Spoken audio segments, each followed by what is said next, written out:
बाबूजी की चप्पलें। विक्रम एक छोटे से गांव में पैदा हुआ था। घर में माँ, बाबूजी और छोटा भाई था। माँ बचपन में ही गुजर गई थी और बाबूजी ने दोनों बेटों को पाला। किसानी करते थे और कभी कभी स्कूल के बाहर झाड़ू लगाने का काम भी कर लेते। बस एक ही सपना था, मेरे बेटे कभी मेरी तरह गरीबी में ना जिएं। बाबूजी दिन भर खेत में काम करते, शाम को विक्रम को पढ़ाते। कभी पैसे नहीं होते थे किताबों के लिए तो पुरानी किताबें जमा करके विक्रम की पढ़ाई पूरी कराई। खुद फटी चप्पल पहनते रहे, लेकिन विक्रम के लिए नए जूते दिलवाए। विक्रम होशियार था। उसने इंजीनियरिंग की पढ़ाई के लिए स्कॉलरशिप पाई और शहर चला गया। शहर की ज़िंदगी विक्रम को बहुत भा गई। नए दोस्त, बड़े कॉलेज, इंग्लिश में बातें। धीरे धीरे वह गाँव की चीज़ों को शर्मिंदगी की नज़र से देखने लगा।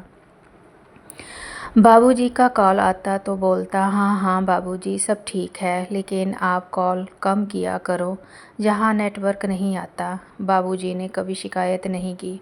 हर महीने थोड़ा थोड़ा पैसा भेजते रहे, खुद पुराने कपड़ों में, लेकिन बेटे की ज़रूरतें पूरी करते रहे। एक दिन विक्रम ने उन्हें कहा, बाबूजी मुझे शहर में जॉब मिल गया है, एक बड़ी कंपनी में। अब मैं आपको पैसे भेजूंगा। बाबूजी रो पड़े। खुशी के आंसू थे। विक्रम ने कुछ सालों में बहुत तरक्की की। अब उसकी ज़िंदगी एयर कंडीशनर वाले कमरे, ब्रांडेड कपड़ों और बड़ी गाड़ियों में घूम रही थी। वह अपने गांव की पहचान छिपाता था, किसी को नहीं बताता कि उसके बाबूजी आज भी खेतों में काम करते हैं, फटी धोती पहनते हैं। एक बार कंपनी की एनुअल पार्टी थी। बॉस ने कहा, विक्रम कल पेरेंट्स डे है, अपने माता पिता को ज़रूर बुलाना। विक्रम मुस्कुराया, लेकिन अंदर से डर गया। उसने बाबूजी को फ़ोन किया और झूठ बोल दिया, बाबूजी इस बार मत आना, बॉस लोग नहीं आ पाएंगे तो प्रोग्राम कैंसिल हो गया है। बाबूजी चुप हो गए, लेकिन उन्होंने फिर भी दिल्ली आने का मन बनाया। पुराने बक्से से अपना सबसे अच्छा कुर्ता निकाला। उसमें एक छोटा सा पैबंद था, एक पुरानी चप्पल थी जो अक्सर टूट जाती थी, लेकिन उन्होंने उसे फिर से बांध लिया। बाबूजी अचानक बिना बताए दिल्ली आ गए। स्टेशन पर उतरे और विक्रम के ऑफिस का पता पूछते हुए पहुंच गए। जब ऑफिस के गेट पर पहुंचे तो गार्ड ने उन्हें रोका। कहाँ जाना है? मेरा बेटा जहाँ काम करता है, विक्रम सिंह। गार्ड ने फ़ोन लगाया। विक्रम बाहर आया। बाबूजी को देखकर सन्न रह गया। उनका पसीने से भीगा चेहरा, पुराने कपड़े और टूटी हुई चप्पलें। बाबूजी, आप क्यों आए? आपको मना किया था ना? विक्रम ने गुस्से में कहा। बेटा, सोचा तुझसे मिल लूँ, तुझे गले लगा लूँ, बहुत दिन हो गए। विक्रम ने गार्ड को देखा और बोला, इनको बाहर बैठाओ, मैं आता हूँ। वो अंदर गया और कभी लौट कर नहीं आया। बाबूजी घंटों बैठते रहे। शाम को जब ऑफिस बंद हुआ तो गार्ड ने कहा, बाबा, बेटा नहीं आएगा, आप अब घर जाइए। बाबूजी चुपचाप स्टेशन लौटे।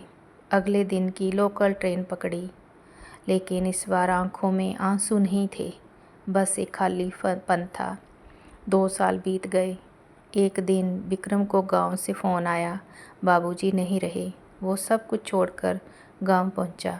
दरवाजे पर उसी ने मज़दूरों से कहा था, ट्रंक, बिस्तर और सब कुछ बाहर निकाल दो, कुछ ज़्यादा संभालनी है। जब ट्रंक खोला, उसमें एक पुराना लिफाफा रखा था।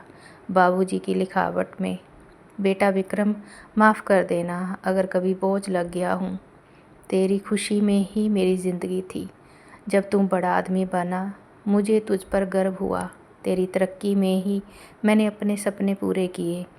इस ट्रंक में तेरी बचपन की तस्वीरें हैं, तेरा पहला पुराना जूता, वो सर्टिफिकेट्स जिन्हें देखकर मैं हर दिन भगवान का धन्यवाद करता था।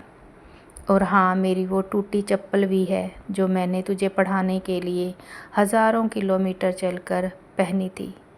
उसे फेंक मत देना बेटा, क्योंकि उस पर तेरे नाम की धूल है। तेरा बाबूजी।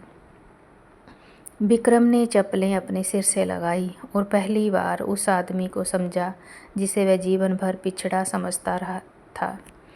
उस दिन विक्रम ने बाबूजी का एक मंदिर बनवाया। तो कैसी लगी स्टोरी।